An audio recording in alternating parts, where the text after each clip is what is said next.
आप में से हर कोई अपनी इच्छा अनुसार प्रश्न पूछेगा कि आप क्या चाहते हैं। मेरे मस्तिष्क में तो शब्दों का एक पूरा पुस्तकालय पड़ा है। मेरे पास पैसों से जुड़े सवाल हैं। मैं अपनी माँ की माँ नहीं बनना चाहती। मेरे पास रिश्ते से जुड़े सवाल हैं। अगर वो पैदा नहीं होते तो मैं भी पैदा नहीं होती।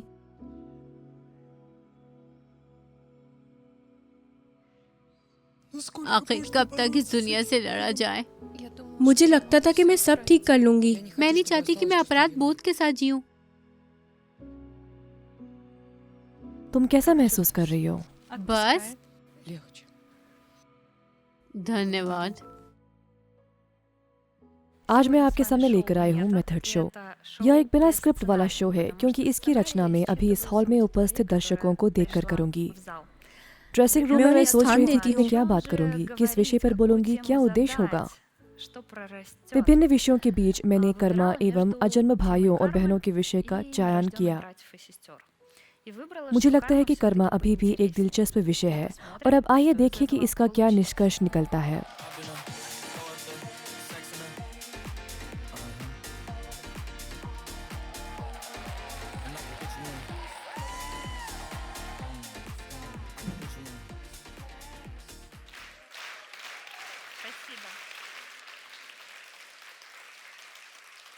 धन्यवाद। आप खुश हैं? यह तो बहुत ही अच्छी बात है। हाँ, शाबाश। तो क्या, चलिए शो शुरू करें। इसे दिलचस्प बनाने के लिए मैंने सोचा कि आज मुझे आपसे किस विषय पर बात करनी चाहिए। फिर मैंने तुरप के पत्ते की मदद से फैसला किया। जी हाँ, आज हम आपसे कर्मा के बारे में बात करने जा रहे हैं। ओहो, इसमें ढेर सारी दिलचस्प बातें हैं, लेकिन आपको ये सब दिखाने के लिए मुझे यहाँ एक आदमी चाहिए। हाँ, तुम आ जाओ। हाँ हाँ, आओ, तुमसे शुरू करते हैं।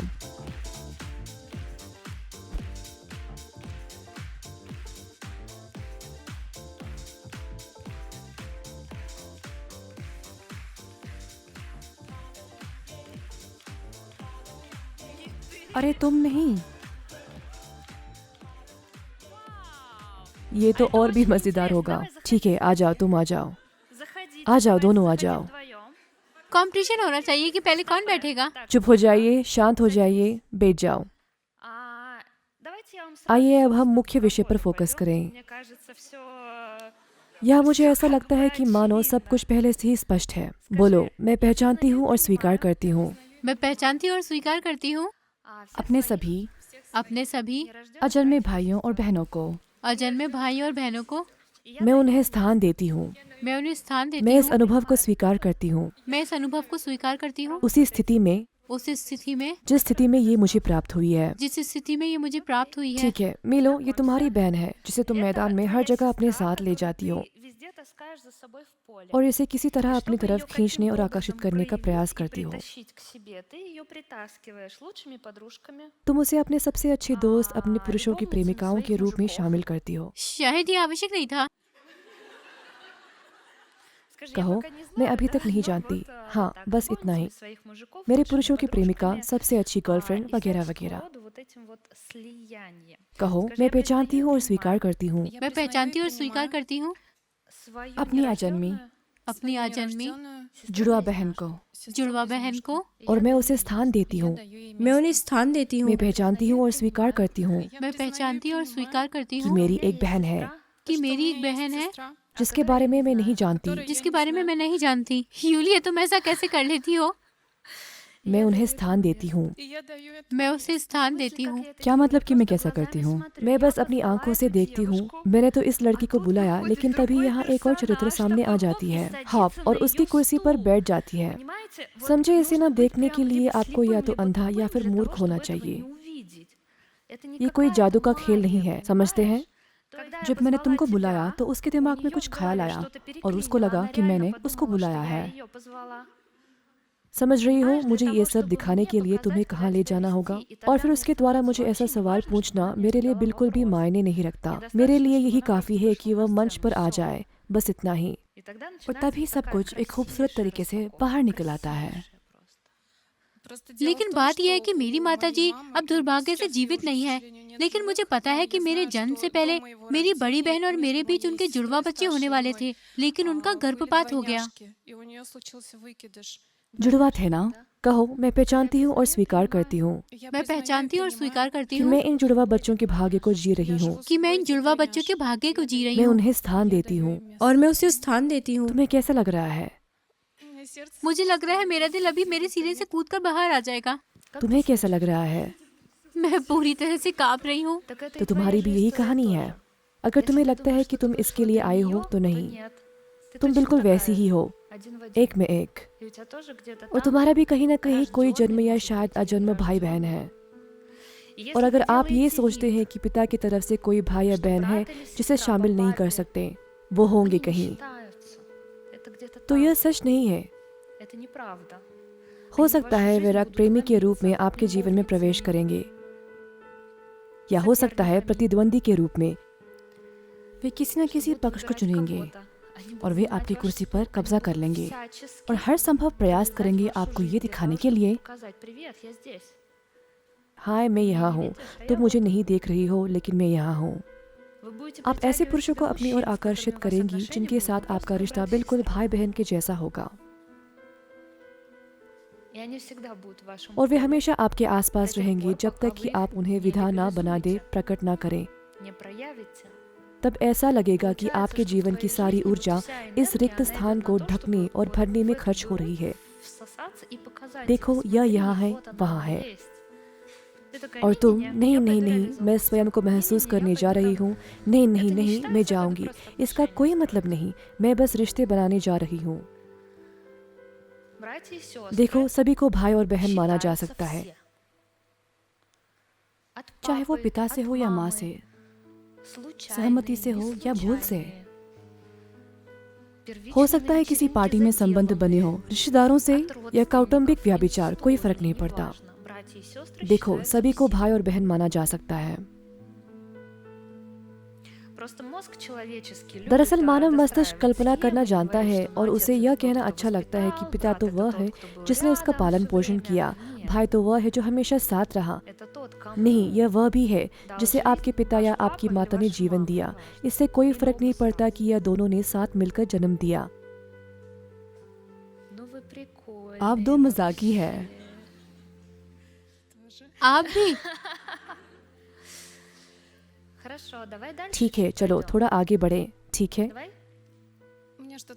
क्या मैं एक अतरंग बात बताऊं? नहीं, निस्संदेह इसकी बिल्कुल भी आवश्यकता नहीं है। आगे के अर्थ में इस पर थोड़ा और काम करने के लिए एक मंत्र दोहराने का सुझाव दूंगी। नहीं, आप इसे और आगे खींचने की कोशिश कर सकेंगे। नहीं नहीं नहीं, मैं अलग होने को सहमत हूँ।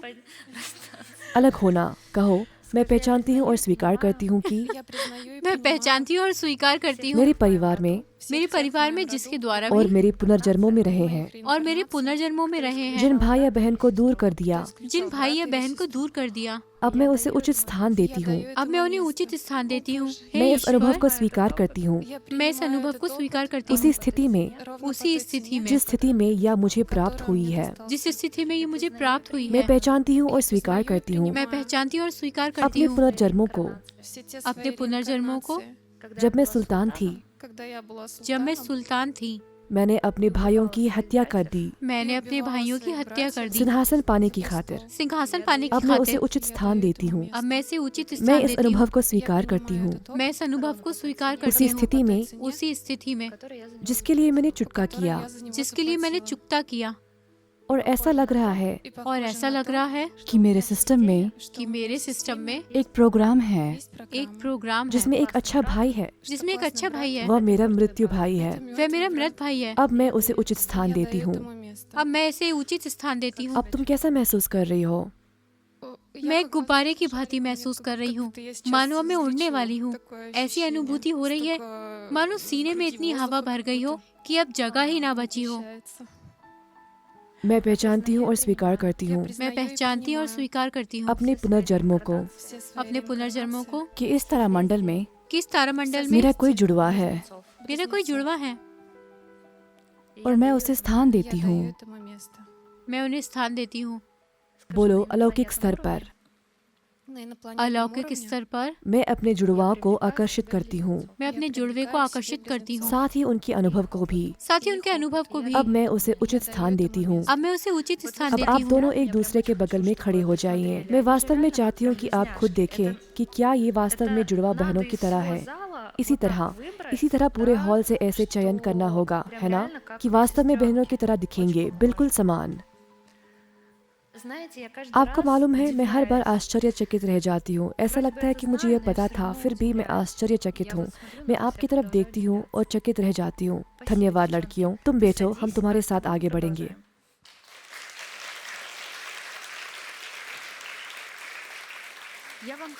मैं आपको इन उदाहरण द्वारा दिखाना चाहती हूँ जिसमें कोई भी अनावश्यक संवाद नहीं है, एक भी तत्व अनावश्यक नहीं है। हाँ, ये दिलचस्प है। आप तिरछे भी बैठे हैं ताकि सचमुच लगे कि मैं तुम्हें देख रही हूँ। इसमें कुछ भी अतिशयोक्ति नहीं है और अभी अभी तुम्हारी बड़ी कहानी सामने आई है। ठीक वैसे ही आपकी भी बड़ी बड़ी कहानियां हैं। किसने अपने सौतेले चचेरे भाइयों को बाहर रखा है? ईमानदारी से कहूँ तो मैंने स्वयं ऐसा किया है। तुम्हारे साथ सब समझ रही हूँ। आप में से कौन है जिसने उन्हें बाहर किया है?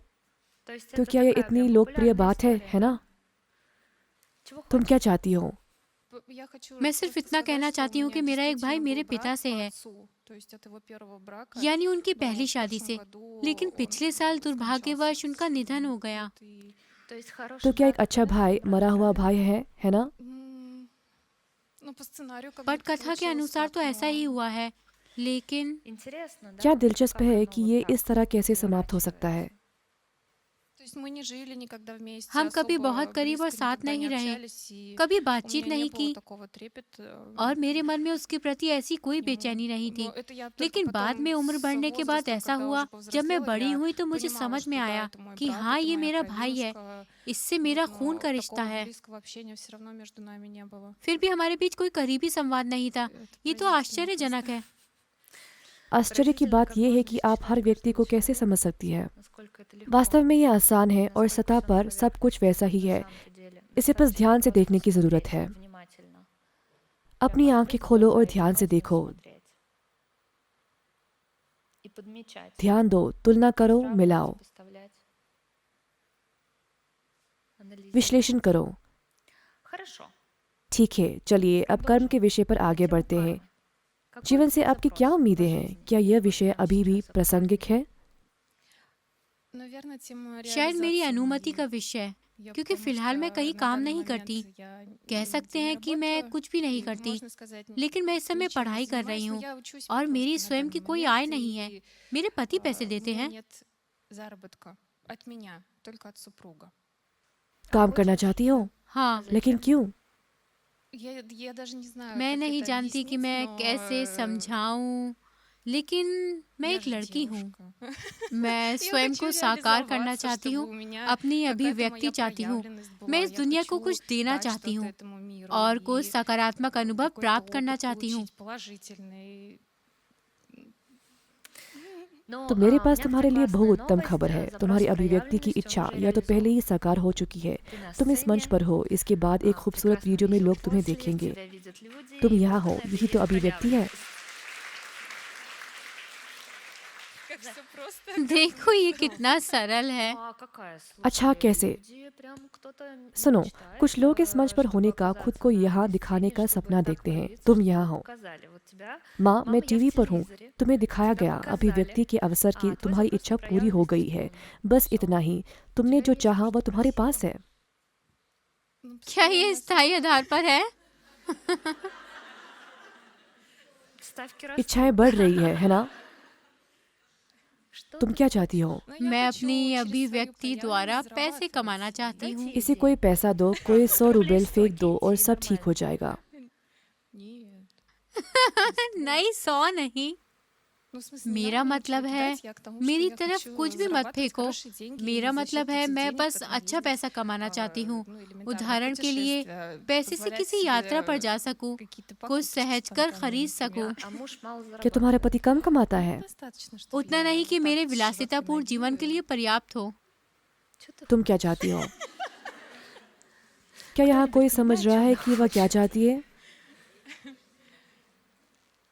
बहुत अस्पष्ट है कि तुम क्या चाहती हो। अभिव्यक्ति है, धन, हाँ पैसे हैं, तो फिर क्या चाहिए? हाँ, लेकिन मैं ये नहीं कहूँगी कि मेरे पास पैसे हैं। हाँ, मतलब हाँ, मैं भूखी नहीं मर रही। सिर छुपाने के लिए मेरे पास छत है, लेकिन मैं चाहती हूँ कि ये पैसे मैं स्वयं कमाऊँ। कुछ बुनियादी ज़रूरतों को अपने दम पर पूरा करना चाहती हूँ और बस खुश होना चाहती हूँ। अपने प्रियजनों को उपहार देना, कुछ खुशियाँ देना चाहती हूँ। लेकिन क्यों? मुझे नहीं मालूम। नहीं रुको, देखो, एक दुनिया है, ये अच्छी तरह से बनाई गई है। तुम कहती हो, प्रिय दुनिया, मुझे पैसे दो ताकि मैं किसी को उपहार दे सकूं।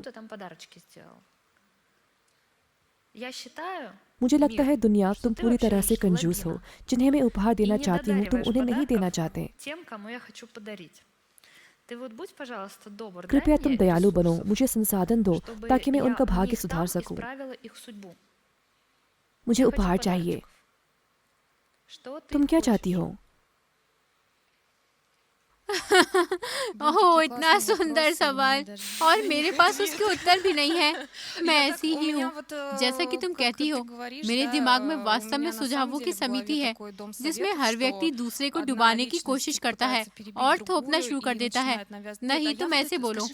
हाँ हाँ, मैं समझ गई, ठीक है। मैं पहचानती हूँ और स्वीकार करती हूँ मैं पहचानती और स्वीकार अपने करती सब हूँ अजन्मे भाइयों और बहनों को। अपने सभी अजन्मे भाइयों और बहनों को। मेरे द्वारा यह निर्णय लेने कठिन है मेरे द्वारा ये निर्णय लेना कठिन है कि वे क्या करेंगे। कि वे क्या जो मैं करेंगे। चाहती हूँ वह है जो मैं चाहती बिल्कुल हूँ परिपक्व होना। वह है बिल्कुल परिपक्व होना। अब मैं इसे उचित स्थान देती हूँ अब मैं इसे उचित स्थान और देती ऐसा हूँ लग रहा है और ऐसा लग रहा है कि मैं 3 साल की हो गई हूँ, कि मैं 3 साल की हो गई हूँ। इससे ज्यादा नहीं। इससे ज्यादा अब मैं नहीं। इसे उचित स्थान देती हूँ। अब मैं इसे उचित अब स्थान तुम देती कैसा हूँ। महसूस कर रही हो? थोड़ा थोड़ा हाँ, क्या? थोड़ा थोड़ा, हाँ हाँ हाँ, ऐसी ही बात है। आगे बढ़े, हाँ, कहो। और ऐसा लग रहा है और ऐसा लग रहा है कि शायद मेरा जन्म ही ना हुआ हो। कि शायद मेरा जन्म ही अब ना मैं इसे हुआ उचित हो। स्थान देती हूँ। अब मैं इसे उचित स्थान देती हूँ। पुनः मेरे अजन्मे जुड़वा भाई बहनों के साथ भी यही स्थिति है, क्योंकि यदि वे पैदा होते तो मैं पैदा नहीं होती।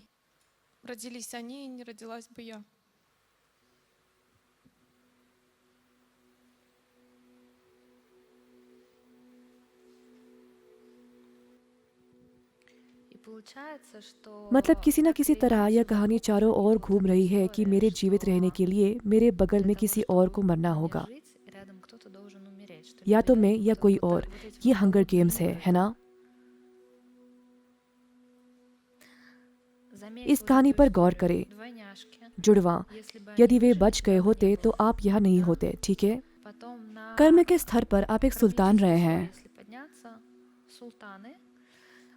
टर्की इस्तांबुल कौन गया है? वहाँ सुल्तान का महल है। गाइड कहानी बताता है कि किसी शताब्दी में उन्होंने फतेह का कानून लागू किया था। फतेह का कानून, वह सबसे पहला सुल्तान है। उसकी एक पत्नी और हरम थी जिन्होंने कई उत्तराधिकारियों को जन्म दिया। वहाँ बहुत सारे लड़के और लड़कियाँ होनी चाहिए थी, ज्यादातर लड़के, ताकि वे वारिस बन सके। लेकिन बाद में कोई अन्य सिंहासन पर दावा ना कर सके, इसीलिए जैसे ही कोई सिंहासन पर चढ़ता, बाकी सबको मार दिया जाता। मारता वह था जो सशर्त रूप से शुक्राणु की भांति दौड़ता था। वह दौड़ता है, लेकिन बाकी अन्य की गिनती नहीं होती है। वो बात अभी भी है, परंतु अब देश के स्तर पर।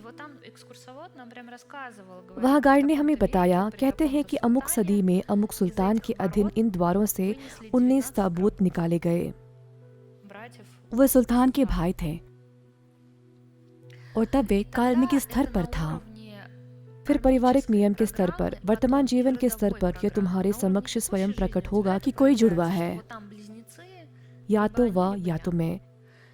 पारिवारिक प्रणाली के स्तर पर आपसे 7 पीढ़ियां या 1000 पीढ़ियां पहले। यकीन मानिए, वहाँ भी यही कहानी थी।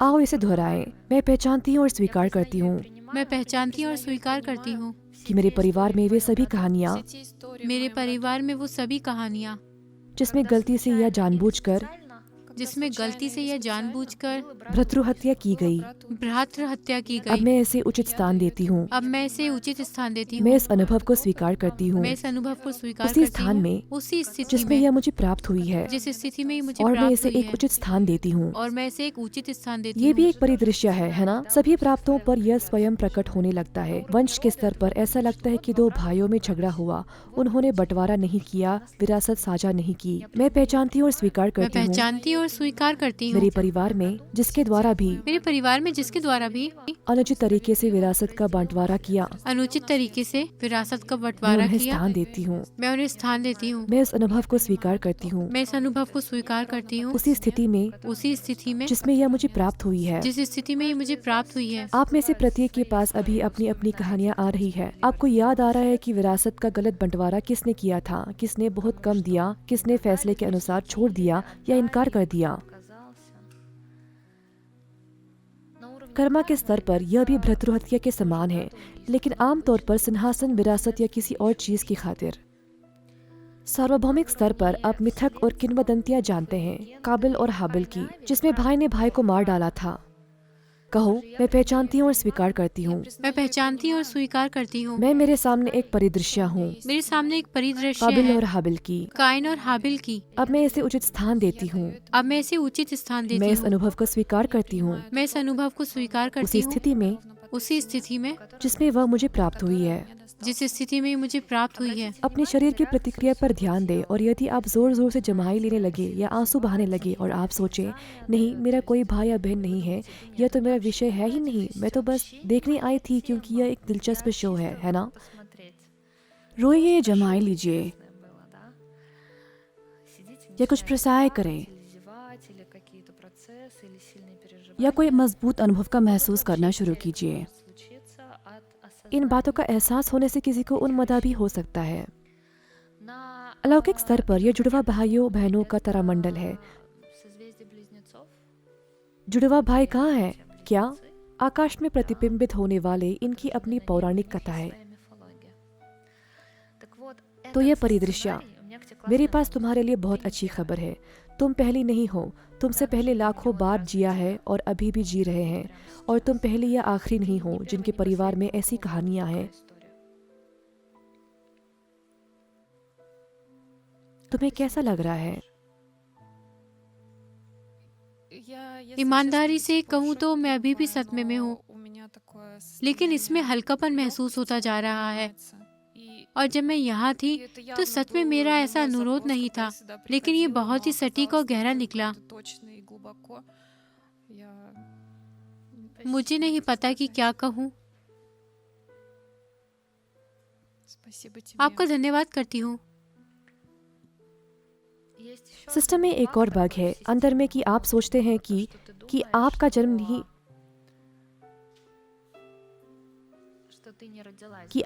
ही नहीं हुआ होता। आप सोचते हैं कि आपके दिमाग में यह धरना है कि कोई दूसरा परिदृश्य था, कि वही जो है, यदि वे बच जाए होते तो कुछ अलग सा होता। वैसे बचपन में मैं इस विषय पर खूब कल्पनाएं किया करती थी कि क्या होता अगर, और हमेशा अपने आप को ऐसा नहीं रखती कि मैं पैदा ही नहीं हुई हूँ, बल्कि ऐसा रखती मानो मैं पैदा तो हुई हूँ, लेकिन मेरी उम्र वर्तमान से ज्यादा है और मेरा कोई जुड़वा भी है। और जब भी मैं स्वयं को आईने में देखती तो लगता कि जैसे स्वयं से ही बात कर रही हूँ। तो इस तरह एक बहुत ही गहरी कहानी का अनुभव हुआ। मुझे ये अभी याद आया है, मैं तब बहुत छोटी थी और शायद दूसरी, तीसरी या चौथी कक्षा में पढ़ती थी, और मैं अभी इस बारे में बात कर रही हूँ। मुझे याद है एक तस्वीर दिख रही है जिसमें मैं शीशे के सामने बैठी हूँ और ऐसे बातें कर रही हूँ मानो अपनी बहन से कर रही हूँ, मानो मैं वहाँ अपनी उम्र से बड़ी हूँ, अर्थात मैं मानो वो। बोलो, मैं पहचानती हूँ और स्वीकार करती हूँ। मैं पहचानती हूँ और स्वीकार करती हूँ आपकी आत्माओं की पसंद को, आपकी आत्माओं की पसंद को। मैं उन्हें स्थान देती हूँ। मैं उन्हें स्थान देती हूँ। कहो, हे ईश्वर, हे ईश्वर, मुझे इतने साल हो गए हैं, मुझे इतने साल हो गए मैं हैं, असहमत थी मैं असहमत थी उनकी पसंद से उनकी पसंद से और तुम्हारी पसंद से। और तुम्हारी पसंद से। मैंने बहुत ताकत खर्च की,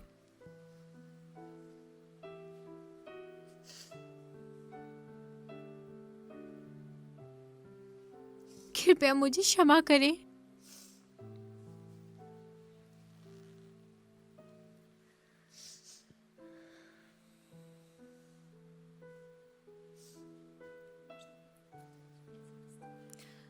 मैंने बहुत ताकत खर्च की मैंने बहुत ताकत खर्च की आपसे बहस करने में। आपसे बहस करने में।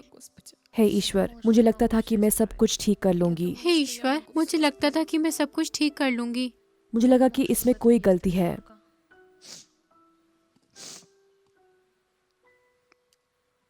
मुझे लगा कि इसमें कोई गलती है। मैंने सोचा कि हे प्रभु, आप गलत थे, मैंने सोचा कि हे प्रभु, आप गलत थे, लेकिन मुझे अब सब कुछ ठीक करना है। लेकिन मुझे अब सब कुछ ठीक करना है। और ऐसा लग रहा है कि यह सब ठीक करने के लिए कि ये सब ठीक करने के लिए मैंने अपने जीवन में निर्णय लिया है मैंने अपने जीवन में निर्णय लिया है कि जान लगाकर उनके भाग्य को ठीक करूंगी। उनके भाग्य को ठीक करूंगी। अब मैं इसे उचित स्थान देती हूँ। अब मैं इसे उचित स्थान देती हूँ। इसका महत्व बहुत बड़ा है। ईश्वर से सहमत ना होना और बहस करने की कीमत बहुत ज्यादा है। एक व्यक्ति का जीवन।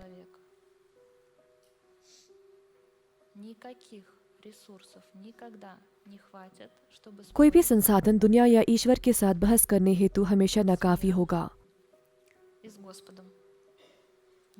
उसके पास पर्याप्त ताकत कभी नहीं होगी। तब हम आपके साथ एक समझौता पर आए हैं। क्या अब कोई दूसरा विकल्प नहीं है? सहमत ना होने का कोई विकल्प नहीं है। मानो वह है, लेकिन वहाँ उसका मान हमेशा ऐसा होता है कि आप सोचते हैं, मैं इसे संभाल नहीं सकती, मैं इसे कभी भी संभाल नहीं पाऊंगी।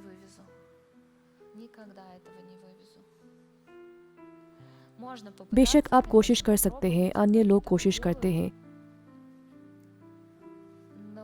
लेकिन आप जानते हैं, अब भले ही अपने घुटनों तक कंक्रीट से रगड़ ले, इससे बहस करने की कोशिश करें, यह असंभव है। तुम्हें कैसा लग रहा है?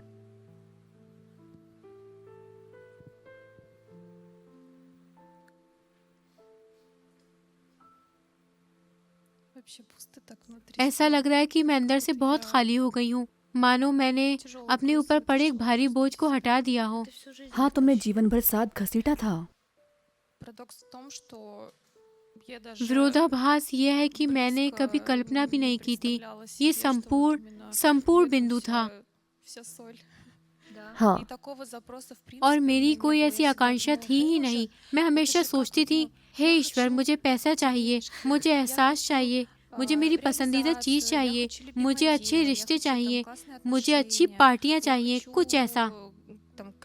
पार्टियों के बारे में मैंने निश्चित रूप से अतिशयोक्ति की है। बेशक मैं उस श्रेणी से नहीं हूँ, ठीक है, आमतौर पर।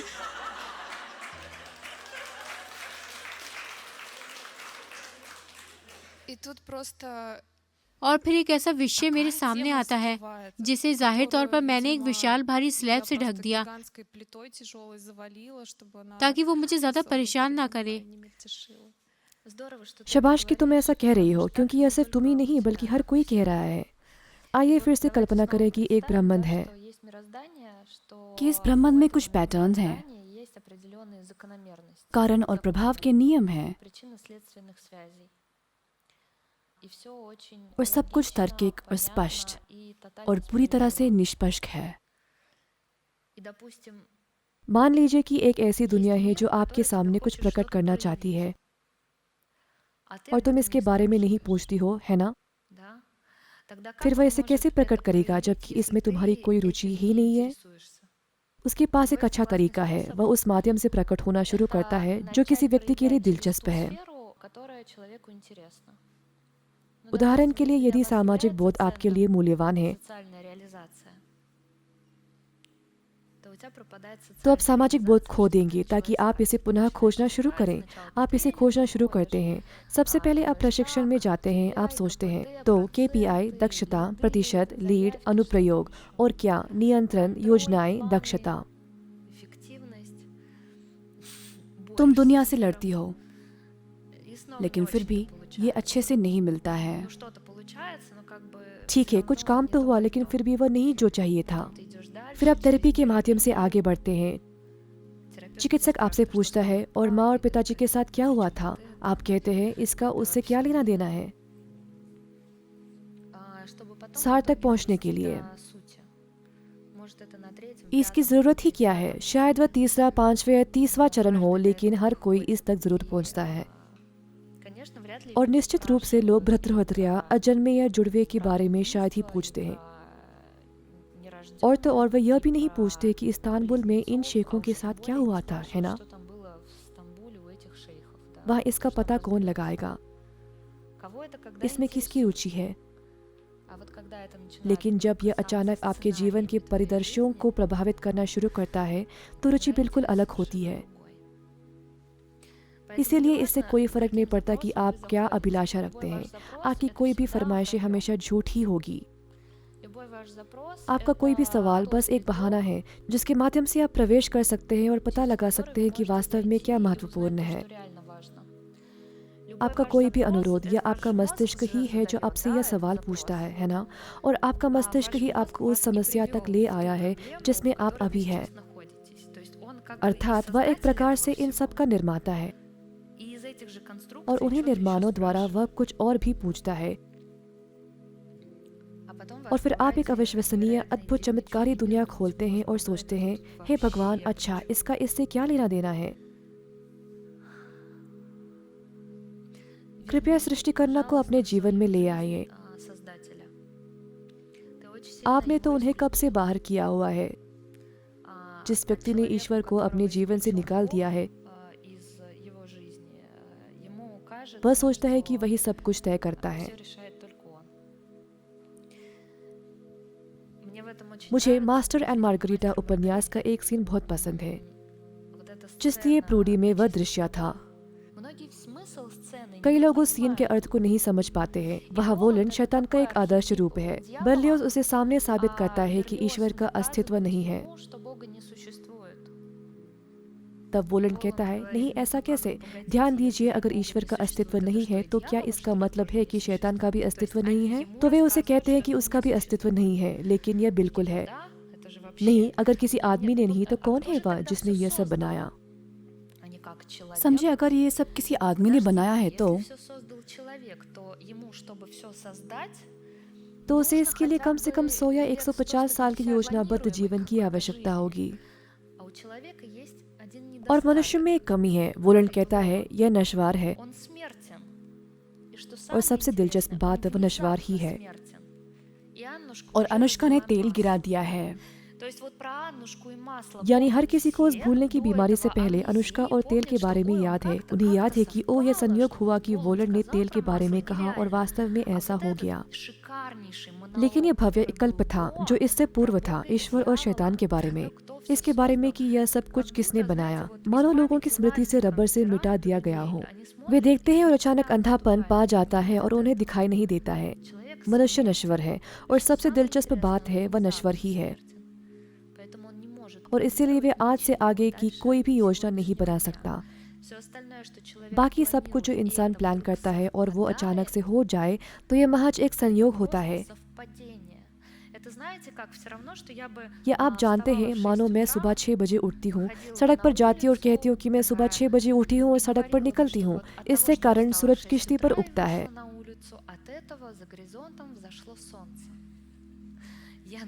मैं इतनी महान हूँ कि मैं सुबह निकलती हूँ और इसीलिए सूरज उगता है। लेकिन वास्तव में यह सत्य सूरज है। धोखा खाना अच्छा है ना? यह बस एक संयोग है, एक संयोग मात्रा। एक व्यक्ति जो सोचता है कि वह योजनाएं बना सकता है, कुछ भविष्यवाणी कर सकता है, बच्चे के लिंग का अनुमान लगा सकता है, बता सकता है कि वह कब पैदा होगा, लेकिन इसके बाद क्या? वह अविश्वसनीय गर्व वाला व्यक्ति होगा। यह वह व्यक्ति है जो आश्वस्त है कि वह केवल इसीलिए सुबह 6 बजे उठता है और आकाश को देखता है ताकि सूरज क्षितिज उग सके। और वह सुबह सिर्फ इसीलिए उठता है क्योंकि सुबह उठने का उसका समय हो गया। वह इसीलिए नहीं उठता है कि उसे बाहर निकलकर क्षितिज को निहारना है। इसलिए जब आप किसी चीज की भविष्यवाणी करना चाहते हैं तो योजनाएं बनाएं, नियंत्रण करें। यहाँ बहुत सारे नियंत्रक हैं, विशेषकर वे जो व्यवसाय या उपलब्धि या अन्य चीजों का कार्यान्वयन करते हैं। यहाँ बहुत सारे नियंत्रक और उन चारित्रिक लक्षणों वाले लोग हैं जो सृजन की इस पूर्ण प्रक्रिया से ईश्वर यानी निर्माता को बाहर कर देते हैं। ईश्वर प्रोग्रामर है, जिसने ये सब रचा है, और वह एक मुकुट पहनकर सोचता है ये सब मैंने ही किया है, मुझे धन्यवाद। लेकिन दुनिया हर चीज को तुरंत उसकी असली जगह बता देती है। फिर आमतौर पर इसमें बहुत दर्द होता है। और जो व्यक्ति जितना अधिक भ्रम में होता है कि उसने क्या बनाया, वह क्या प्रभावित कर सकता है, क्या कर सकता है, वह उतना ही अधिक इन भ्रमों से बाहर भी निकलता है। आपका यह भ्रम कि आप किसी में किसी तरह जुड़वाओं भाइयों के जीवन या मृत्यु को प्रभावित कर सकते हैं, इसकी कीमत को आपको चुकानी पड़ेगी। अनजाने में आपने अपने भाग्य, अपने जीवन को ही अस्वीकार कर दिया। आप एक तरह से अपने जीवन से ध्यान हटाकर उनके पास चले जाते हैं और वहाँ सब कुछ सही है, वहाँ ठीक करने लायक कुछ भी नहीं है, और वहाँ उनकी पसंद है, ईश्वर है, उनकी आत्माओं का अनुभव है, आपके माता पिता का अनुभव है, और यहाँ हो तुम। मेरे पास आपके लिए एक भयानक रहस्ययुक्त घटना है। आपका जन्म वैसे भी हुआ होता और वे वैसे भी मर गए होते, क्योंकि ये भी एक योजना है, एक स्क्रिप्ट है, और इसमें आपका काम है बस इससे सहमत होना है, बस इतना ही। कभी भी यह शर्त ना रखें कि आपका जीवन किसी तरह उनकी नियति पर निर्भर है। कहो, मेरे प्रिय जुड़वा भाइयों, मेरे प्रिय जुड़वा भाइयों, आपकी अपनी नियति है, आपकी अपनी नियति है, मेरी अपनी नियति है, मेरी अपनी नियति है, और मैं स्वीकार करती हूँ और मैं स्वीकार करती हूँ आपकी आत्मा के विकल्पों को, आपकी आत्मा के विकल्पों को उसी स्थिति में जिसके लिए पहले ही चुका चुके हैं। जिसके लिए आप पहले ही चुका चुके हैं। अब मैं इसे उचित स्थान देती हूँ। अब मैं इसे उचित स्थान कहो, देती हूँ। और इसका कोई मतलब नहीं है और इसका कोई मतलब नहीं कि है मैं 2-3 बार चुका हूँ कि मैं 2-3 बार चुका हूँ आपके लिए। आपके लिए। मैं उन्हें स्थान देती हूँ। अब मैं इसे उचित स्थान देती हूँ। क्या महसूस कर रही हो? हाँ हाँ, ऐसा लगता है वह इन मात्रों का उच्चारण करके स्वयं को इस दायित्व को मुक्त कर लेती है। उन्हें स्वयं से जोड़ लेती है और फिर किस्मत बदल जाएगी। मुझे ऐसा लग रहा है जैसे मैंने अभी अभी करोड़ों डॉलर का कर्ज चुकाया है। मुझे ऐसा महसूस हो रहा है मानो मुझ पर बहुत सारा कर्ज हो। मैंने इसे लिया था और अभी इसे चुका दिया है। और अब तुम पर कोई बकाया नहीं है। मानो मैं बहुत ही स्वतंत्र और खुश हूँ। हाँ, शानदार। आइए इसे बोनस के रूप में लेते हैं, आगे बढ़ें। चलो दोहराओ, मैं पहचानती हूँ और स्वीकार करती हूँ कि मैं पहचानती और स्वीकार करती हूँ कि नियति और विकल्प अन्य लोगों के भी होते हैं। अन्य लोगों के भी अब होते मैं हैं। इसे उचित स्थान देती हूँ। अब मैं इसे उचित स्थान देती कहो, हूँ। मैं ईश्वर नहीं हूँ मैं ईश्वर नहीं हूँ किसी की किस्मत बदल सकूं। कि किसी की किस्मत अब बदल मैं इसे सकूं। उचित स्थान देती हूँ। अब मैं इसे उचित स्थान देती हूँ। कहो, हे ईश्वर, हे ईश्वर, मुझे ऐसा लगता है मुझे ऐसा लगता है कि सब कुछ मेरे कारण ही है। कि सब कुछ मेरे कारण ही अब मैं है। इसे उचित स्थान देती हूँ। अब मैं इसे उचित स्थान देती हूँ। कहो, यह एक सपना जैसा है। ये एक सपने जैसा है। बस इस भावना को पकड़ते रहे जो आपके साथ घटित हो रही है। इससे कैसे उभरे जब आप अचानक अन्य लोगों की नियति में निर्दोष हो जाते हैं,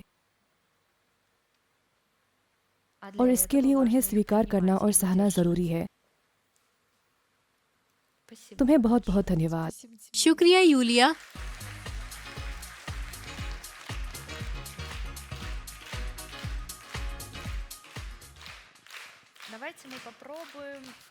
आइए ब्लिस विश्लेषण के प्रारूप को आजमाते हैं। एक छोटा सा प्रश्न है।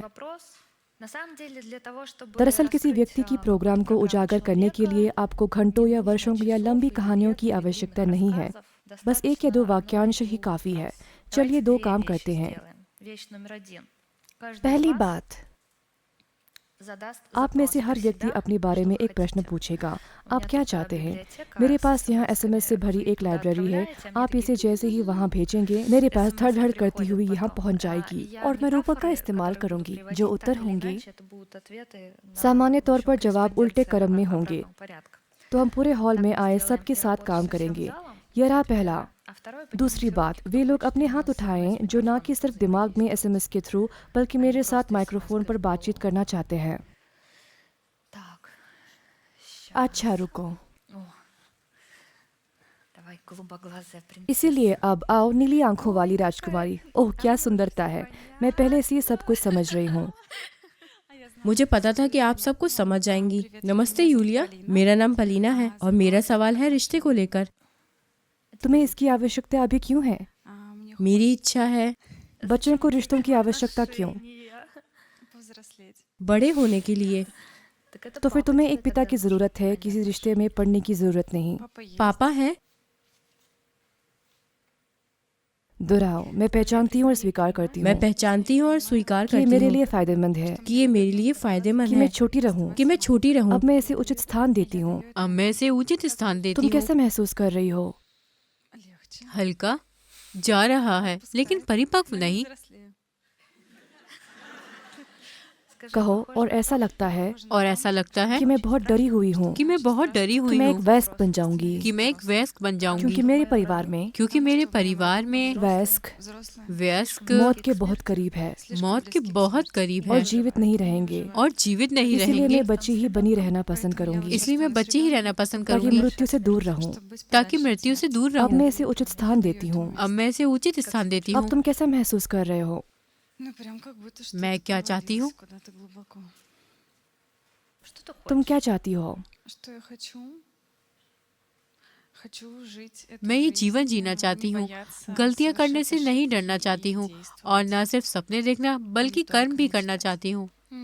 दोहराओ, मैं पहचानती हूँ और स्वीकार करती हूँ कि मैं पहचानती और स्वीकार करती अपने हूँ पिछड़े हिस्से को अपने बिछड़े हिस्सों को और मैं उसे एक उचित स्थान देती हूँ। और मैं उसे एक उचित स्थान कहो, देती हूँ। मैं इस दुनिया में हूँ मैं इस दुनिया में जो हूँ थोड़ा अजीब है जो थोड़ा अजीब और है मैं अपने जैसी ही ढूंढ रही हूँ। और मैं अपने जैसे ही ढूंढ रही हूँ। मेरा अपना। मेरा मैं पहचानती हूँ और स्वीकार करती हूँ कि मैं पहचानती और स्वीकार करती हूँ मेरा कि संस्कारिक हिस्सा मेरा सांस्कारिक हिस्सा और मैं उसे एक उचित स्थान देती और हूँ। मैं उसे एक उचित स्थान कहो, देती मेरे हूँ। अंदर एक युद्ध चल रहा है। मेरे अंदर एक युद्ध चल रहा मेरा है। सांस्कारिक भाग मेरा सांस्कारिक और भाग मेरा बाहरी भाग। और मेरा बाहरी भाग। मैं एक रिश्ता चाहती हूँ मैं एक रिश्ता चाहती जो हूँ बिल्कुल मेरे जैसा हो, जो बिल्कुल मेरे जैसा हो। लेकिन मैं अब तक उस नेटवर्क वाले से नहीं मिली हूँ। लेकिन मैं अभी तक उस नेटवर्क वाले से नहीं अब मिली मैं हूँ। इसे उचित स्थान देती हूँ। अब मैं इसे उचित स्थान अब देती तुम हूँ। कैसा महसूस कर रहे हो? हल्का शांत। धन्यवाद। बहुत धन्यवाद। क्या आपको लगता है कि आप रिश्ता चाहती है? हम में से प्रत्येक व्यक्ति अपने जैसे ही किसी सामान्य व्यक्ति के साथ रिश्ता बना सकता है। देखने में ऐसा लगता है कि हम प्लस या माइनस एक जैसे हैं, 2 हाथ 2 पैर इत्यादि, लेकिन सिर्फ इतना ही नहीं है। ऊर्जा के आधार पर भी उम्र का वर्गीकरण होता है। 3 साल का बच्चा किशोर, वयस्क या दादा दादी। होता है कि एक लड़की 30 साल की होती है और वो कहती है कि वो एक रिश्ता चाहती है, लेकिन उसके अंदर एक दादी है और इस कारण उसे सिर्फ 60 साल ज्यादा वर्ष के पुरुष ही आकर्षित करते हैं, क्योंकि उन दोनों की ऊर्जा का स्तर एक समान है। वह ऐसी है, नहीं मैं 30 साल की हूँ, मुझे हम उम्र सहकर्मी चाहिए, और वहाँ 70 साल के प्रोफेसर आ रहे हैं। जब आप इस स्थिति में होते हैं, मुझे रिश्ता चाहिए, और आपके पास बचपन वाले टेडी बेयर्स हैं और गुलाबी वाले जूते हैं, तो बाहरी संकेतों से पता चल जाता है कि आप ऊर्जा वर्ग के हिसाब से काफी युवा है। ये बाहरी संचरण कपड़ों के माध्यम से दृढ़ता से झलकती है, यह आपके कपड़ों के माध्यम से और आपके द्वारा कहे गए शब्दों के माध्यम से दिखता है। फिर ऐसा होता है कि यह पहेली का मानक बन जाता है जिसके द्वारा आप खेल सकते हैं, जैसे चूहे के साथ चूहा, मछली के साथ मछली और सांप के साथ सांप को मिलाना। क्या यह खेल की भांति नहीं है? क्योंकि तुम देखती हो और कहती हो ये क्या है, ये जंगली बिल्ली है, ये उल्लू है, ये गुड्डा है, और मेरी डॉल्फिन कहाँ पे है? स्पष्ट नहीं।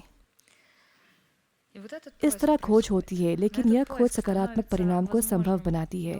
आप अपने बचपन या बाहरी या दोनों हिस्सों का स्वीकार करते हैं एवं कोई अन्य जो यह खेल खेलना चाहे उन्हें चुन लेते हैं, क्योंकि इससे पहले वे कटे होते हैं। नहीं नहीं नहीं, मुझे डर है कि वे मुझे स्वीकार नहीं करेंगे, वे मुझे नहीं समझेंगे, मैं कीवी हूँ, मैं तो खास हूँ।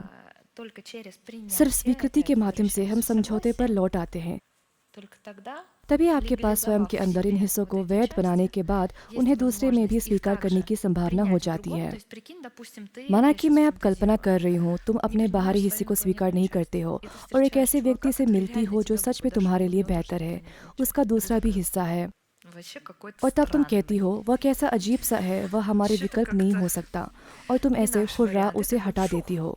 आगे बढ़े, कोई और चाहत है तो हाथ कम उठे हैं, लगता है जोश कम हो रहा है। आओ तुमसे शुरू करते हैं। तुम्हारा नाम क्या है? नमस्ते, मेरा नाम यूलिया है। यूलिया, नमस्ते। मैं अपनी माँ की माँ नहीं बनना चाहती। अपनी जिंदगी जियो। तुम क्या चाहती हो? अपनी जिंदगी जीना, क्या? अपनी माँ को नहीं बचाना। तुम क्या चाहती हो? दोषी महसूस मत करो। मेरे पास तुम्हारे लिए बहुत अच्छी खबर है। तुम्हारी माँ एक ना एक दिन मर जाएगी। हाँ, इससे छुटकारा नहीं है। फिर क्या बचेगा?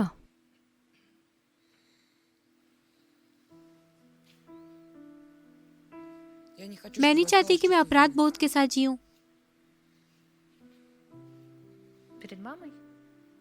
माँ के सामने? क्या तुम उसे मारने जा रही हो? क्या तुम उसकी मदद करना चाहती हो? इसमें अपराधबोध क्या है? वे आजकल बहुत बीमार है, उन्हें गंभीर बीमारी है। ऐसा होता है, ऐसा होता है। और मैं उनकी मदद नहीं कर पाऊंगी। हाँ, इससे उन्हें ठेस पहुंचती है। कि आप उसकी मदद नहीं कर सकते।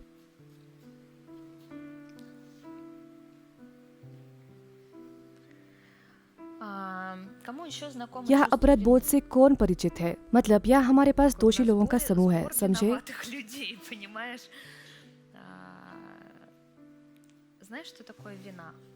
क्या तुम जानती हो अपराध बोध क्या है? अपराध बोध अविश्वसनीय गर्व है। अगर मैं दोषी हूँ तो सब कुछ मेरी वजह से हुआ है, और सुबह 6 बजे सूरज मेरे कारण निकला और माँ बीमार है, तो ये किसके कारण? इसका क्या मतलब है?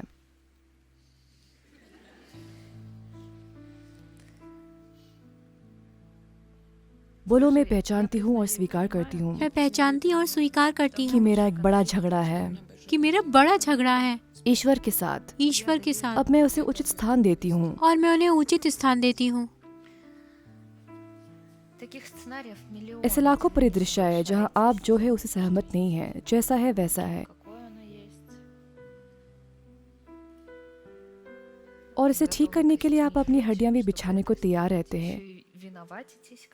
और जब आप ऐसा नहीं कर पाते हैं तो आप दोषी भी महसूस करते हैं, और किसी के लिए इसे स्वीकार करना या महसूस करना बहुत मुश्किल हो जाता है। कोई कहेगा, मैं ईश्वर में बिल्कुल भी विश्वास नहीं करती।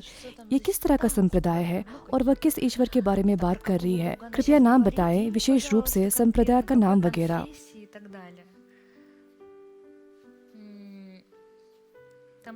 ऐसे भी कई परिदृश्य है जहाँ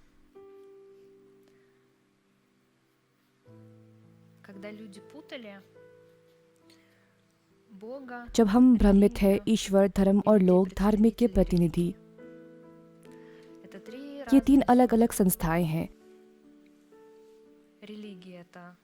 धर्म ये एक राजनीति संस्था है, ऐसा कुछ कानूनों और नियमों का कुछ सेट है, विवरण। ईश्वर वह है जिसने सब कुछ बनाया, और लोग, धर्म के प्रतिनिधि, वे अभी भी है जो उल्टियों कर रहे हैं, समझती हूँ। एक व्यक्ति वह सुंदर भी है और आदर्श भी, परिपूर्ण भी, अपनी अपूर्णता में भी परिपूर्ण, अपनी अन्यता में भी, भेदभाव में भी।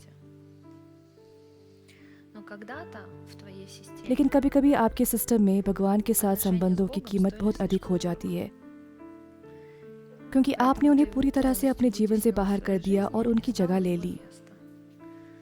आसमान को अपने कंधों पर रखना असहनीय पीड़ादायक है। आओ तुम्हारे साथ इस मंत्र का उच्चारण करते हैं, देखेंगे कि क्या होगा।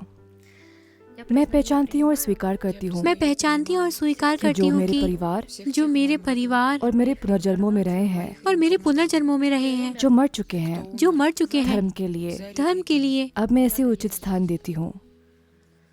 अब मैं इसे उचित स्थान देती हूँ। मैं पहचानती हूँ और स्वीकार करती हूँ कि मैं पहचानती हूँ और स्वीकार जो करती हूँ मेरे कि परिवार जो मेरे परिवार और मेरे पुनर्जन्मों में रहे हैं, और मेरे पुनर्जन्मों में रहे जो हैं, बच गए, जो बच गए, इस तथ्य के लिए उनका धन्यवाद इस तथ्य के लिए उनका कि धन्यवाद उन्होंने ईश्वर को त्याग दिया। कि उन्होंने ईश्वर को अब त्याग मैं दिया। इसे उचित स्थान देती हूँ। अब मैं इसे उचित स्थान देती मैं हूँ। इस अनुभव को स्वीकार करती हूँ। मैं इस अनुभव को स्वीकार उस करती हूँ। स्थिति में, उसी स्थिति में, जिस स्थिति में यह मुझे प्राप्त हुई है। जिस स्थिति में ये मुझे प्राप्त हुई है। अब तुम कैसा महसूस कर रही हो? तुम्हें क्या हुआ? रीढ़ की हड्डी में फ्रैक्चर था, अब कंधे में इंजेक्शन, हाथ काम नहीं करता। तुमने सचमुच आकाश को अपने कंधों पर उठा रखा था और इतनी दृढ़ता से परमेश्वर का विरोध किया कि तुमने अपनी रिद्ध तोड़ ली। तुम्हें अपनी पसंद की कीमत कैसी लगी?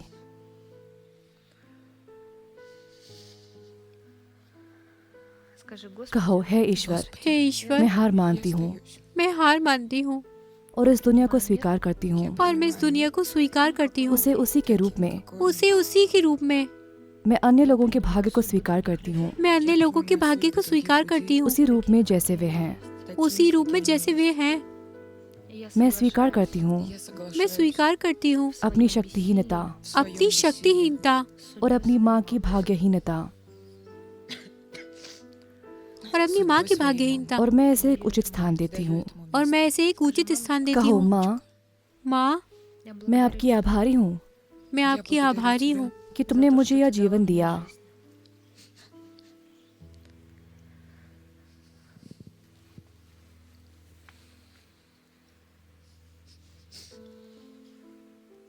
कि तुमने मुझे ये जीवन दिया। मैं तुम्हें इस जीवन के लिए तुम्हारी ऋणी नहीं हूँ। तुम्हारी ऋणी नहीं हूँ। मुझे कोई ऋण नहीं चुकाना होगा मुझे कोई ऋण नहीं चुकाना होगा। अपने जीवन के लिए। अपने जीवन के लिए मैं जो भी कर सकती हूँ,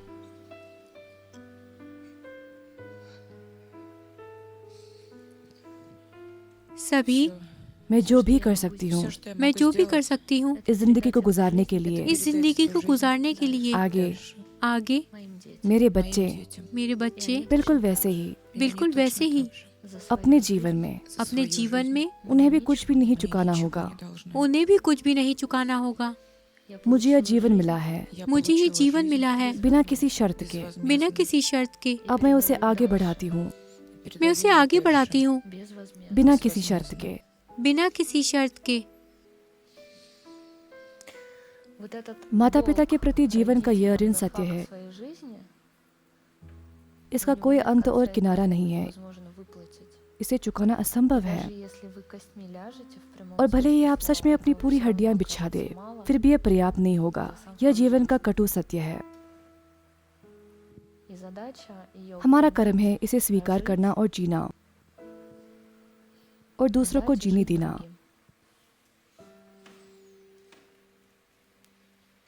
तुम्हें कैसा लग रहा है? हल्का। छोड़ो, हार मान लो, क्योंकि तुम पहले ही बहुत कुछ सह चुकी हो। छोड़ रही हूँ। धन्यवाद।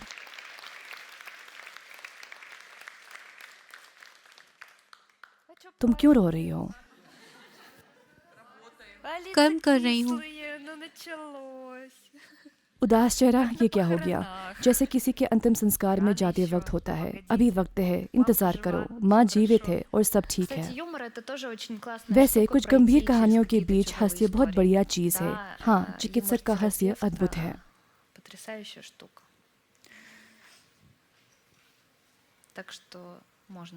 तो आप हास्य कार्यक्रम देख सकते हैं, हंस सकते हैं और थोड़ा आगे बढ़ सकते हैं।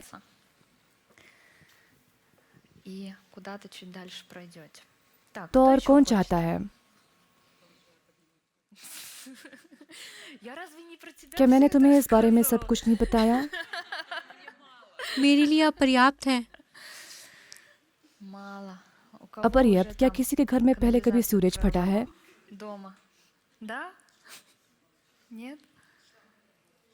क्या? क्या फट गया? ठीक उसी समय जब मैंने पंजीकरण किया था? हाँ, सारी नालियां फट रही है, तैयार हो जाओ। तो चलो तुम्हारे साथ बात शुरू करें। तुम्हारा नाम क्या है? पलीना। पलीना। मैंने नई विधि अपनाई है। मेरे जीवन में पहली बार पैसा आना शुरू हुआ क्योंकि ग्राहक मेरी तरफ आ रहे हैं, लेकिन अब मैं बहुत घबराई हुई हूँ। ये मेरे लिए सामान्य बात नहीं है। मैं आमतौर पर सार्वजनिक रूप से आयोजनाओं के प्रति आश्वस्त रहती हूँ। मेरे पास पैसों से जुड़े सवाल हैं। मैं अपनी ऊर्जा खो रही हूँ और बहुत बिखर रही हूँ। मुझे इससे दिक्कत है। मेरे पास बेचने की कला है। मैं जानती हूँ कि खुद को कैसे पेश करना है, लेकिन मैं हर बार कोई न कोई गेम में फंस जाती हूँ। मुझ पे बहुत ऊर्जा है, लेकिन मैं बिखर रही हूँ। सारी ऊर्जा गवा देती हूँ और आगे कुछ नहीं कर पाती। मैं कई दिनों तक शिथिल रहती हूँ और ये सब फिर से शुरू हो जाता है। और मैंने इस चक्र को ट्रैक किया है। ऐसा लगभग 20 दिनों तक चलता है। मैं कई प्रोजेक्ट एक साथ ले लेती हूँ, उनमें से 4 अभी चल रहे हैं, लेकिन जब परिणाम नहीं आते हैं मैं विलीन हो जाती हूँ। पैसे नहीं है, परेशान रहती हूँ। जब से मैंने काम करना शुरू किया है तब से इस चक्र में घूम रही हूँ। मैं केवल 20 वर्ष की हूँ। 16 साल से मेरा खुद का व्यवसाय या सूचना व्यवसाय है। तुम क्या चाहती हो? 5632। मैं अस्तित्व से बाहर निकलना चाहती हूँ, आनंद लेना चाहती हूँ, सृजन करना चाहती हूँ, दुनिया में खुद को अभिव्यक्त करना चाहती हूँ, सैद्धांतिक रूप से स्वयं के लिए जीना चाहती हूँ। तो ये ऐसे काम नहीं करेगा, क्योंकि अगर तुम जीवन के लिए ललायत रहती हो तो ये तुम्हारे लिए नशा बन जाती है। तुम्हें लगता है कि तुम वहाँ से निकलना चाहती हो। असल में तुम एड्रेनलिन हार्मोन का अनुभव जारी रखने के लिए सब कुछ करती हो, अपने अस्तित्व से। और जब तक तुम इस सुई पर नहीं बैठती हो, इसे ऊर्जा के किसी अन्य स्रोत में स्थानांतरित नहीं करती हो, मैं तुम्हारी किसी भी तरह से मदद नहीं कर सकती। ये चक्र है, तुम कहती हो ये चक्र है। यदि तुम्हें सचमुच इस चक्र से बाहर निकलने में रुचि हो तो तुम ये विचार पर अवश्य ध्यान देती कि शायद मैं कहीं गलत हूँ, लेकिन तुम फिर से इस चक्र में पहुंच जाती हो, दूसरा, तीसरा, 15वां, और स्वयं से ये सवाल नहीं पूछती हो कि हो सकता है मैं बड़ी गलतियां कर रही हूँ, लेकिन क्या मैं सब कुछ नहीं समझ रही? मतलब इस चक्र को जारी रखने में रुचि है और इससे बाहर निकलने की इच्छा नहीं है। क्या मैं कहूँ, मेथड के बाद मैंने इस परिदृश्य को समझा है कि ये मौजूद है। पहले मुझे इसका एहसास नहीं था, मैं बस इसमें डूबी हुई थी। पहली बार मैंने बहना शुरू किया था और कुछ बची हुई चीजें मुझसे मेरी ऊर्जा छीन रही थी। फिर मैं व्यक्तिगत चिकित्सा के लिए चली गई। मैं इसे भी सुलझाने में लग गई और कुछ दिन पहले मुझे एक बहुत बड़ा प्रोजेक्ट मिला और जब मैंने अपने करीबियों से इसे साझा किया तो उन्होंने मुझसे कहा, देखो दुनिया भी तुम्हें इशारा कर रही है, अपना कर्म करो। बस एक बात, स्वयं पर ध्यान दो, अपने लिए चिकित्सक के रूप में काम करो, अपनी परियोजना पर ध्यान दो, अपना विकास करो, कुछ विषयों पर से अपना ध्यान हटा लो। इसलिए वस्तुतः हर कोई मुझे पहले से ही इस चक्र से बाहर धकेल रहा है, लेकिन मुझे डर है, मैं नहीं जानती कि इसे अलग तरीके से कैसे करूं। तब मेरा अनुरोध ये समझने का होता है कि इसे अलग तरीके से कैसे किया जाए, क्योंकि वर्तमान को मैं शायद नहीं देख पाती। देखो, कुछ अलग करने के लिए एक बड़ा क्यों यानी उद्देश्य होना चाहिए। क्यों? क्योंकि बड़ा क्यों, क्योंकि उसमें इतनी ऊर्जा होती है कि आपको वहां जाने के लिए प्रेरित करती रहेगी। यानी कोई बड़ा उद्देश्य हो। तो तुम इस घेरे से बाहर क्यों निकलना चाहती हो? वैसे वे ठीक काम करता है। तुम वहाँ क्या ढूंढने का प्रयास कर रही हो जो अब यहाँ नहीं है? ठीक है, पहली बात जो मेरे दिमाग में आती है वह है मैं मुख्य रूप से एक कलाकार हूँ और मैं असल में खुद को दुनिया के सामने अभिव्यक्त करना चाहती हूँ और मैं जो भी बनाती हूँ उसे कुछ विचारों के माध्यम से दर्शाना चाहती हूँ। लोगों में कुछ बदलाव शुरू करना चाहती हूँ क्योंकि पिछले 4 वर्षों में मेरा सारा काम कोई फर्क नहीं पड़ता कि लोग मेरे पास क्यों आते हैं, क्योंकि उनके लिए बिक्री कर सकूँ, एक फनल बना सकूँ या उनमें आंतरिक परिवर्तन कर सकूँ। मैं ईमानदारी से उद्देश्य और इच्छा देखती हूँ। जब मैं लोगों के साथ काम करती हूँ, जब मैं उन्हें किसी चीज के माध्यम से बदलती हूँ तो मेरे पास बहुत सी ऊर्जा होती है। इससे कोई फर्क नहीं पड़ता। मैं इसे अपने लिए रचनात्मक कहती हूँ। सब कुछ यही रचनात्मक प्रक्रिया है। यदि आप मेथड पे थे तो आप जानेंगे कि शून्य की स्थिति क्या है। तुम लगातार इससे बाहर उठती रहती हो। तुम जो वर्णन करती हो कि पहले बहुत अधिक ऊर्जा होती है, फिर तुम विलीन हो जाती हो। बहुत सारी ऊर्जा फिर विलीन हो जाती है। जब बहुत अधिक ऊर्जा होती है तो आप विलीन हो जाते हैं। तुम्हें किसी चीज को मूर्त रूप के लिए ऊर्जा दी जाती है, लेकिन तुम इस क्षमता का उपयोग अपने लिए और दूसरों के लिए अनुकूल तरीके से करती हो और फिर तुम जो रच रही हो उसे रोकने के लिए थोड़ा आराम करने की जरूरत है।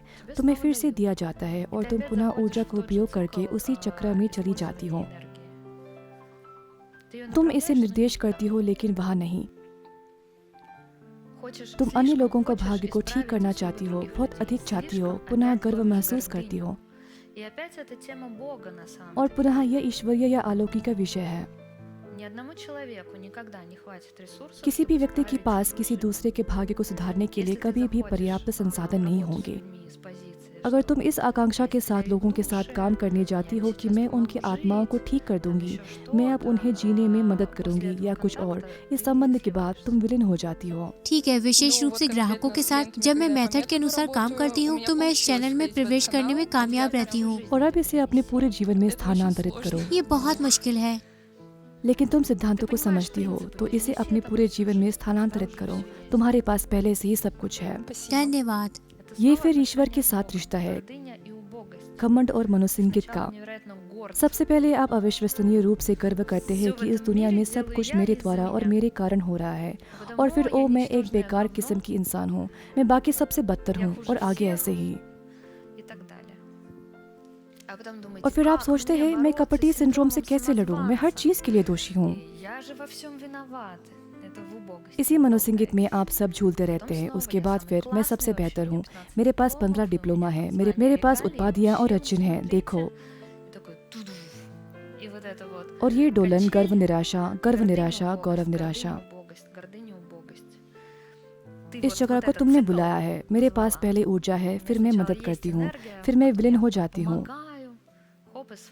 ये है गर्व और निराशा का चक्र। फिर पुनः ईश्वर के साथ रिश्ता, फिर उन्हें छोड़ देना, फिर उन्हें छोड़ देना, और हर बार और अधिक गहराई से हार मान लेना। समझ में आया? आपको लगता है कि एक बार हार मानना असंभव है। ठीक है, बस इतना ही। मैंने अब हार मान ली है, अब चलो अलग हो जाते हैं। नहीं, आप हर बार यही चुनाव करेंगे।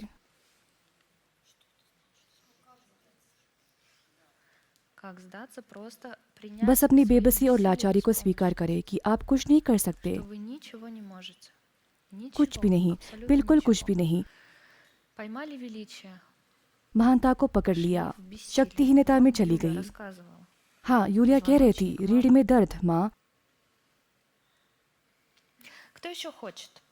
कोई और चाहत है? अभिव्यक्ति करना, अभिव्यक्ति करना। तो चलिए मैं आपसे बात करती हूँ। मेरा नाम तातियाना है और मैं भी हार मानना चाहती हूँ क्योंकि एक बेटा पहले ही खो चुकी हूँ। कैंसर पहले ही हो चुका है, दिवालियापन पहले ही हो चुका है। आखिरकार आप इस दुनिया से कितना लड़ सकते हैं? आपको हार मानने और इस संघर्ष से छुटकारा पाने के लिए कुछ भी करने की जरूरत है।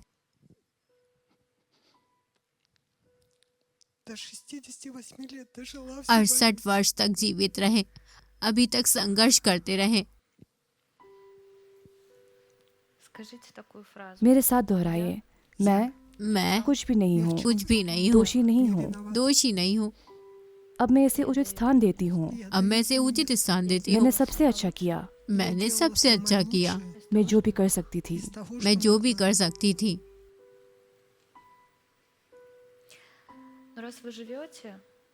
अगर आप जीवित हो तो इसका कोई ना कोई मतलब तो होगा। अब अपने लिए क्या अर्थ ढूंढते हैं? जीवन के अर्थ क्या है?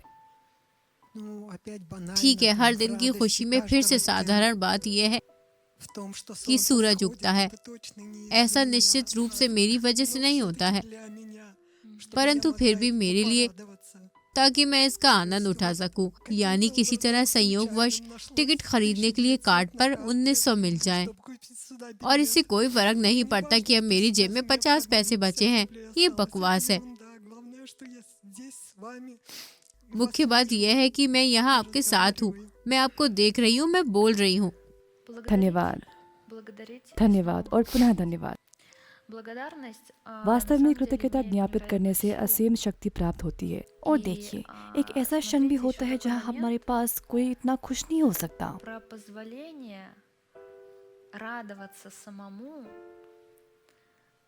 लेकिन हम खुद को खुश होने की इजाजत देते हैं, है ना?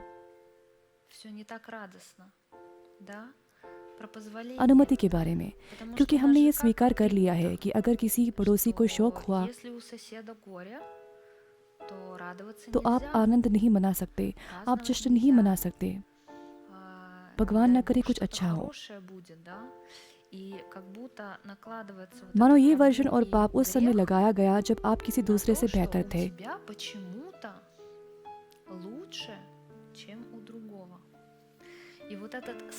और ये शर्म की बात है कि मैं अभी भी जीवित हूँ। मैं खुश हूँ कि मेरे जेब में 50 रुपये हैं।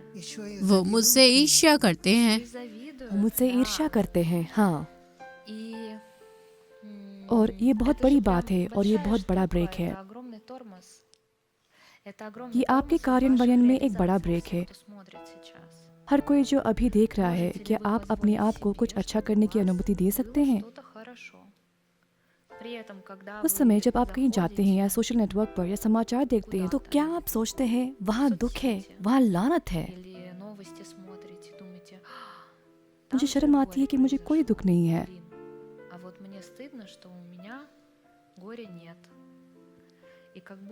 और मानो थोड़ा शौक मनाना, शौक दिखाना और कष्ट सहना स्वीकार हो गया हो। अन्य लोगों से बहुत अधिक भिन्न ना होने के लिए, है ना? और वे आपको इस बात के लिए डांट सकते हैं कि आप अपना जन्मदिन क्यों मना रहे हैं। दुनिया में भी यही हो रहा है।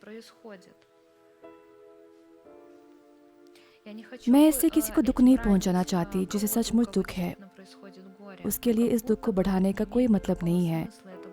इसका मतलब करुणा और सहानुभूति की कमी नहीं है। दिल में करुणा जरूरी है, लेकिन इसका मतलब ये नहीं कि हर किसी को शौक मनाना चाहिए। पर इसका मतलब ये नहीं कि हर किसी को तकलीफ में रहना है।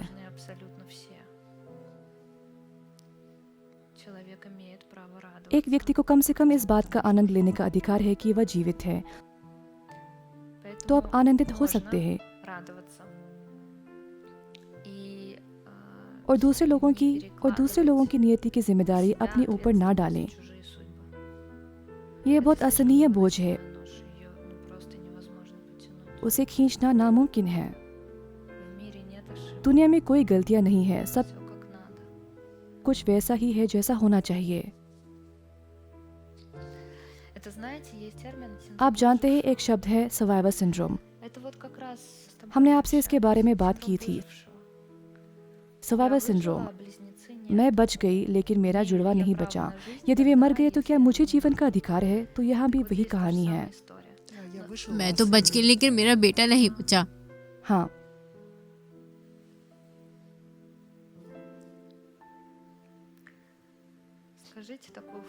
कहो, और मेरा कोई हिस्सा मुझे डांटा है, मुझे डांटता है, इस सत्य के लिए कि मैं बच गई, इस तथ्य के लिए कि मैं बच गई। लेकिन मेरे बेटे ने नहीं। अब मैं उसे उचित स्थान देती हूँ।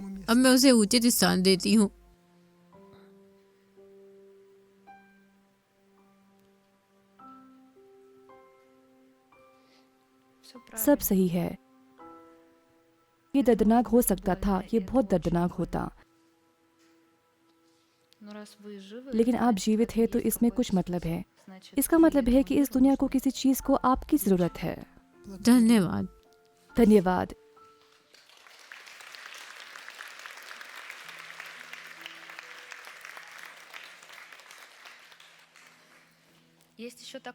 एक ऐसी भी बात है, घटना, इसे जीवन का अधिकार कहा जाता है। किसी न किसी तरह से आपके सामने यही आता रहता है, जीवन का अधिकार। क्या माता पिता के जुड़वाए बच्चों की मृत्यु होने पर मुझे जीवन का अधिकार है? यदि मेरा बेटा मर गया तो क्या मुझे जीवन का अधिकार है? यदि मेरे पड़ोसी के साथ कुछ बुरा हुआ है तो क्या मुझे जीवन का अधिकार है? और फिर जब हमारा मानस पटल इस अनुमति, जीवन के अधिकार की तलाश में हो, तो आप सोचते हैं कि इसके लायक कैसे बने? शायद अधिक पैसा कमाए या किसी प्रकार की उपाधि प्राप्त करें। यहाँ बात हो रही है योग्य व्यक्ति की, तो फिर मेरा अधिकार तो बनता ही है। यहाँ अगर पर्सन ऑफ द ईयर शीर्षक नहीं होता तो हाँ। क्या यहाँ सब कुछ ठीक है? सब कुछ ठीक है? शरीर बिल्कुल अलग प्रक्रिया दे सकता है। इस तरह यह कुछ चीजों के लिए संकेत देता है या सफाई करता है। तो जीवन का अधिकार आप में से कौन अब अर्जित कर रहा है? अर्जित का अर्थ एक प्रक्रिया के संदर्भ में योग्य, बिना परिणाम के। मैं पात्र हूँ, योग्य हूँ, लेकिन मैं पात्र नहीं हो सकता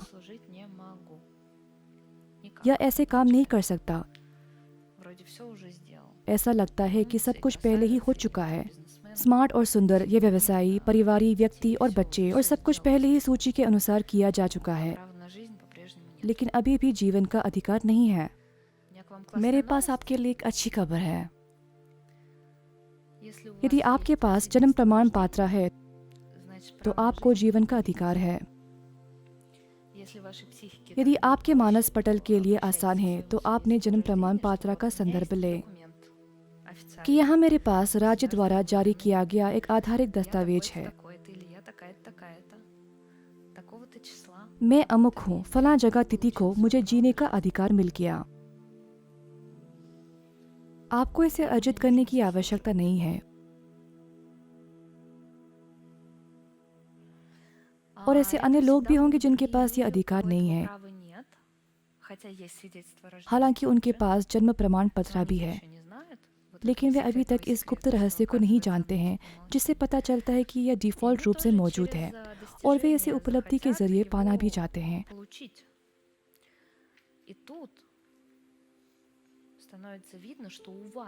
और तब यह स्पष्ट हो जाता है कि आपको जीवन का अधिकार है, लेकिन उन्हें नहीं है। और मानस में यह इस तरह काम करता है कि यदि कुछ के पास यह है और दूसरों के पास नहीं है, तो यह प्रतिस्पर्धा की तरह है कि कुछ दूसरों के जीवन को खतरे में डालते हैं। वहाँ योग्य है, वहाँ अयोग्य है, जीवन का वास्तविक तथ्य। और फिर जिनके पास जीवन का अंदरूनी अधिकार नहीं है, वे आपके जन्म प्रमाण पत्र के बाद भी आपसे कहेंगे, और आपको यह विचार कहाँ से आई कि आपके पास यह और वह अधिकार है? तुम्हें बोलने का, दावा करने का क्या अधिकार है? या और आपने यह निश्चय क्यों लिया कि आप यहाँ जोकर बन सकते हैं या अपने आप को दिखा सकते हैं? आपने यह निश्चय क्यों किया कि आप जीवन का आनंद ले सकते हैं? ऐसा कैसे? क्या आप कृपया मुझे दिखा सकते हैं? क्या आप इसके लायक हैं? नहीं, यहाँ मुझे कड़ी मेहनत करनी पड़ी। देखिए, मैंने कमाया या लायक हूँ। आप कृपया मुझे अपने घाव दिखाइए। आप कहते हैं मेरे पास जन्म प्रमाण पत्र है। वे तो क्या आपको लगता है कि आप ऐसा कर सकते हैं? इसका मतलब यह है कि जो लोग अपने अंदर जीवन के अधिकार को खोलते हैं, वे अनजाने में उन लोगों को बहुत पीड़ा पहुंचाना शुरू कर देते हैं जिन्होंने अभी तक अपने भीतर यह अधिकार नहीं पाया है। जब कोई इंसान दर्द में होता है तो वह किसी तरह लोगों से बराबरी करना चाहता है ताकि किसी और को भी दर्द हो। हाँ, जब कोई व्यक्ति खुश होता है तो वह खुश होता है और अपने आसपास खुश लोगों को चाहता है। जब कोई व्यक्ति दर्द में होता है तो वह चाहता है कि इससे न केवल उसे बल्कि किसी और को भी तकलीफ हो, और फिर लोग एक दूसरे को चोट पहुंचाना शुरू कर देते हैं।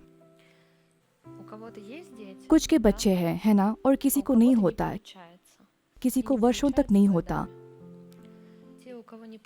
जिन्हें नहीं होता वे बहुत आहट होते हैं। और फिर गर्भवती पेट वाली महिलाएं उन लोगों को अपूर्णीय मनोवैज्ञानिक आघात पहुंचाना शुरू करती हैं जो गर्भधारण नहीं कर पाती। लेकिन इसका मतलब यह नहीं है कि आपको जीवित नहीं रहना चाहिए, है ना। इसका मतलब यह नहीं है कि आपको अपना डिफॉल्ट अधिकार छोड़ना होगा। तब आप स्वीकार करें कि सभी लोगों को जीवन का अधिकार है, बिल्कुल हर किसी को, बेघर लोगों को भी, जिन्हें आप पसंद नहीं करते, आपके प्रतिष्ठित, शत्रु, प्रेमी, प्रेमिकाएं, सभी को, उन सभी को जीवन का अधिकार है। और इस बात का कोई मुकाबला नहीं है कि अगर वह पैदा नहीं होता तो मुझे जीवन ना मिलता। वास्तव में ऐसा कुछ नहीं है। जन्म लेने वाले प्रत्येक व्यक्ति को जीवन का अधिकार है।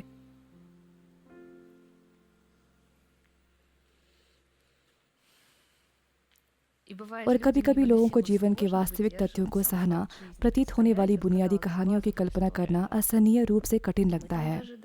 हमें अभी तक इसका एहसास भी नहीं हुआ है। इसे साकार करने में अभी भी एक लंबा रास्ता तय करना है, लेकिन जीवन का मूल अधिकार है।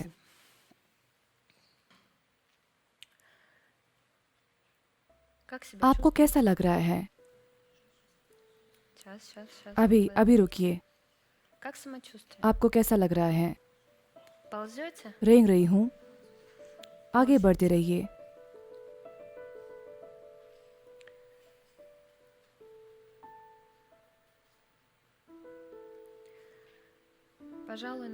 शायद इस विचार के साथ मैं वर्तमान चर्चा को समाप्त कर दूंगी।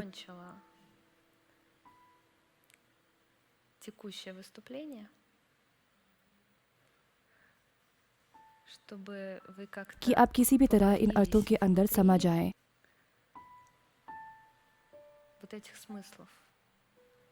जीवन का अधिकार, गलतियां करने का अधिकार, जीने का अधिकार, चाहे कोई पहले ही गुजर चुका हो या किसी का जन्म नहीं हुआ हो।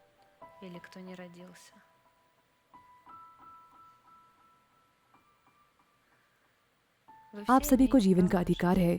इस दुनिया में कोई भी फालतू लोग नहीं है। हर किसी को कुछ ना कुछ चाहिए होता है। हर कोई अपना काम करता है। हर किसी का काम सुखद नहीं होता, कुछ का बस होता है,